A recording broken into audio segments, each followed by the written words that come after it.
I don't know if you've noticed, or even if you realize this, but the government sees disability one way. And those of us who have a child with a disability or have a loved one with a disability, we understand disability differently. So the question is, how can we get the government to see disability differently? Or why do we even need the government to see disabilities differently? So I'll tell you why, okay? So today was Disability Advocacy Day in Georgia down at the state capitol, and I spent the morning there, and I got to speak directly with the state um, representative, the senator for my region here where I live in Atlanta. Okay, and and I'll tell you about that later. But first, let's talk about how the government, how this is my opinion of how the government sees disability. So the thing is that specifically what we were advocating for today is that, and I'm going to summarize this. Right now, there is what we were advocating for is the Dignity in Pay Act. Okay, so we want Georgia to stop allowing community rehabilitation programs to pay people with disabilities less than minimum wage by ending the use of 14C certificates. So, 14C certificates are federal exceptions that allow certain organizations to pay people with disability less than minimum wage. They can pay them as low as 22 cents an hour legally just because they have a disability. Okay? So,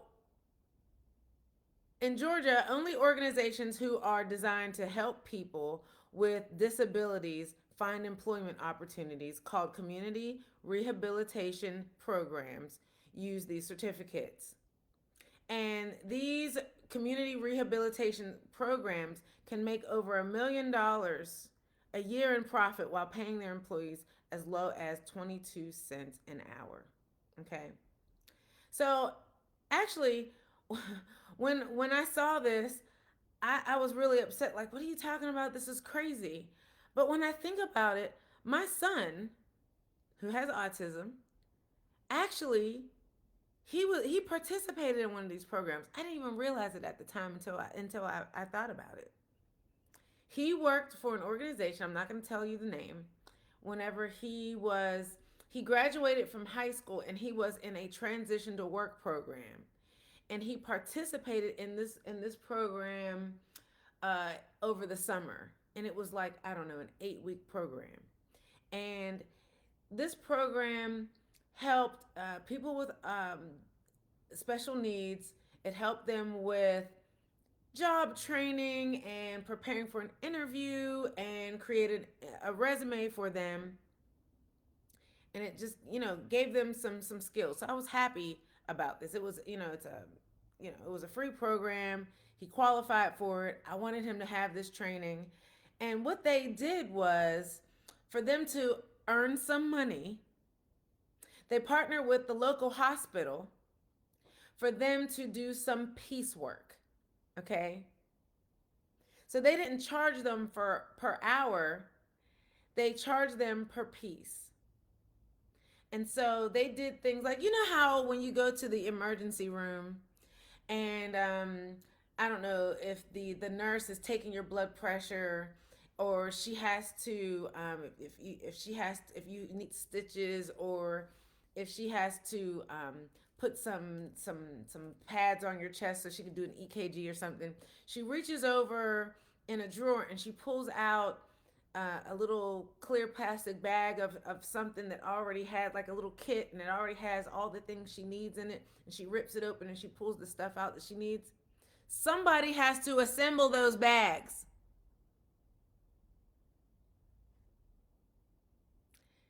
The program that he was a part of, that's what they did.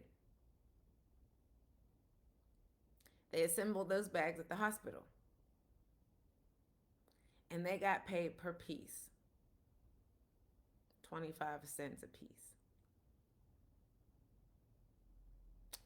Yeah. But I didn't realize this is what it was. I thought, oh, he's a teenager.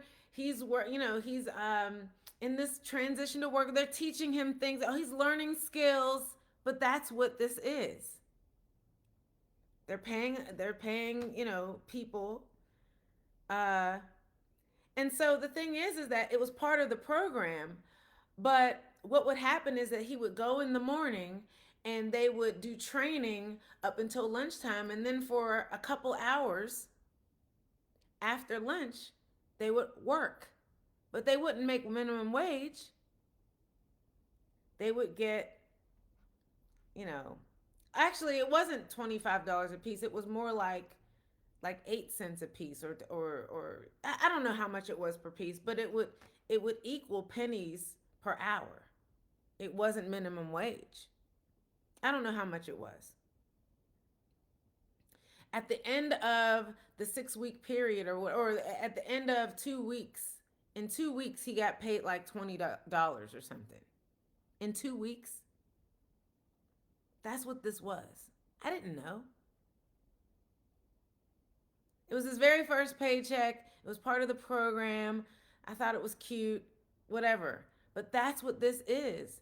But there are adults, and just because they have disabilities, this is what, you know. So we were advocating for if these people are going to work, if they're going to do meaningful work, they should get at least the minimum wage. And the minimum wage right now, I think, is $7 and some change. $7.50, 7.25, something like that, which is still really low, especially 7.25, which is still really low in this economy, right? But that's a whole nother advocacy situation. Now, since then, my son has worked. Since then, he's had internships through Georgia State University, and he's gotten paid much more than that. His last job he had for 2.5 years, he got paid like $15 an hour. Like, so but this is a real thing, and so that's what we came to advocate.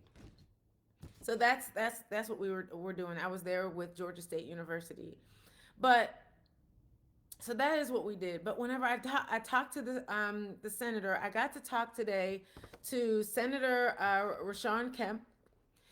He is a senator for my district here where I live here in Atlanta, and I spoke directly with him about some of the videos that I've been talking about. I talked to him about my goal to bridge the gap. There is a gap between the fact that the government, you know, um, is not protecting people with special needs and their pay, because even if they are not in these kinds of programs, not just women, but people with disability get paid less than most people. So we need, something in place that protects their pay. But on the other hand, we need to be able to increase the skills of people who are disabled so that they qualify to earn and add value to companies and corporations, right? So that they can get the high paying jobs, correct? So there is a disconnect. We don't want corporations to be forced to give high paying salaries to disabled people or people who with disabilities just because they're disabled, but we want them to be skilled, you know what I mean? But we also don't want the government to kind of ignore them and push them to the side because they have issues that corporations don't want to have to deal with. You see what I'm saying? So I'm here to fill in the gap.